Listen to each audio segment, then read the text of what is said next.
I always wanted a little sister. I would beg my parents, please, please, and they'd roll their eyes and tell me it wasn't as simple as I thought. That didn't stop me from talking about it every chance I got, though. When they brought Sarah home, it was the happiest day of my life. She was so cute. I couldn't wait to share my toys with her. I started going through them, deciding which ones were hers and which ones were mine. I borrowed my daddy's label maker, and I started putting our names on each thing so that we wouldn't get them confused. She cried a lot at first. I'd asked my parents why she cried so much, and they told me it was natural. They said that when she got used to us and our house, she would calm down and not cry all the time. Sometimes, though, she'd cry so loud that Daddy would have to take her into the basement where it was soundproof so the neighbors wouldn't complain. She slept in Mommy and Daddy's bed for the first month. Sometimes I'd try to join them, but they'd always lock their door. Mommy said their bed wasn't big enough for all of us to sleep in. But I was patient. I knew the new bed with the bars that they set up in my room would eventually be hers.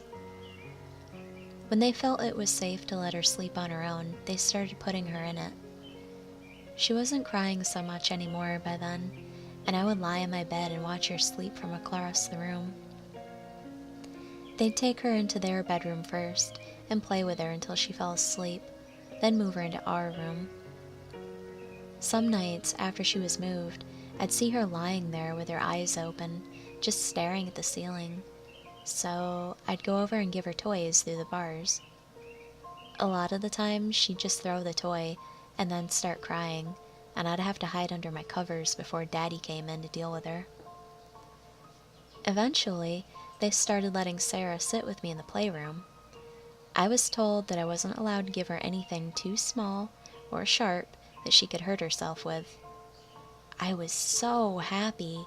I would sit behind her and brush her hair and tell her that she was the best little sister in the whole world.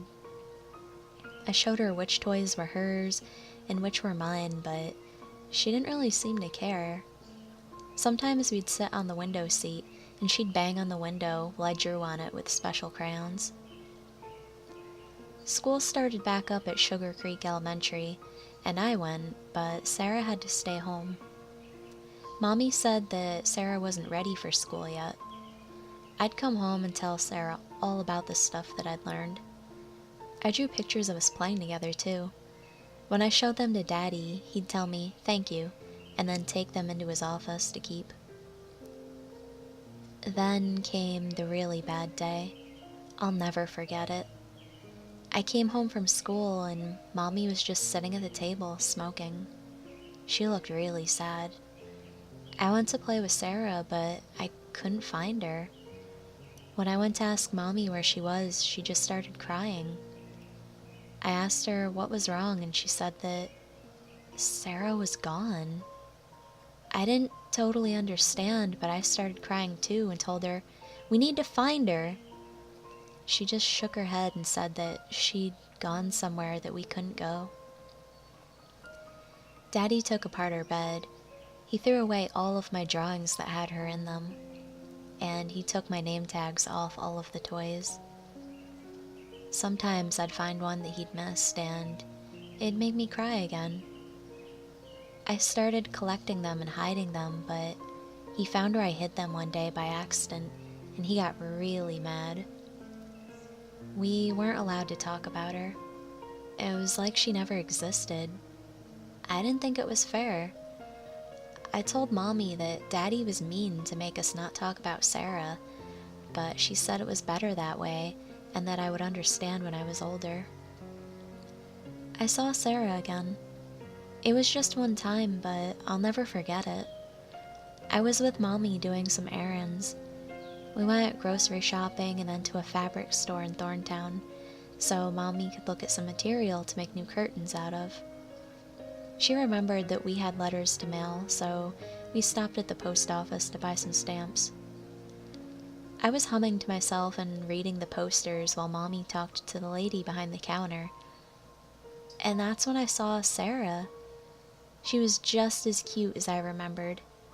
I walked over and looked at the poster with her picture, but they'd gotten her name wrong. Somebody had written her name down as Shannon. I rushed over to Mommy and tugged on her sleeve and told her that Sarah was up on the wall with the other children, but she got all flustered and apologized to the lady before dragging me out of the post office. I had to shout because she kept trying to talk over me instead of listening. I saw Sarah! I saw Sarah! They got her on the picture in the wall in there. Finally, Mommy slapped me and told me that it wasn't Sarah, and that it may have looked like Sarah, but I was mistaken, and if I didn't stop, I'd get in real trouble with the daddy when I got home.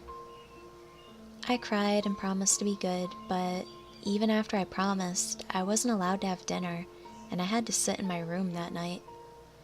I heard Mommy and Daddy talking in the kitchen, and they got kinda loud.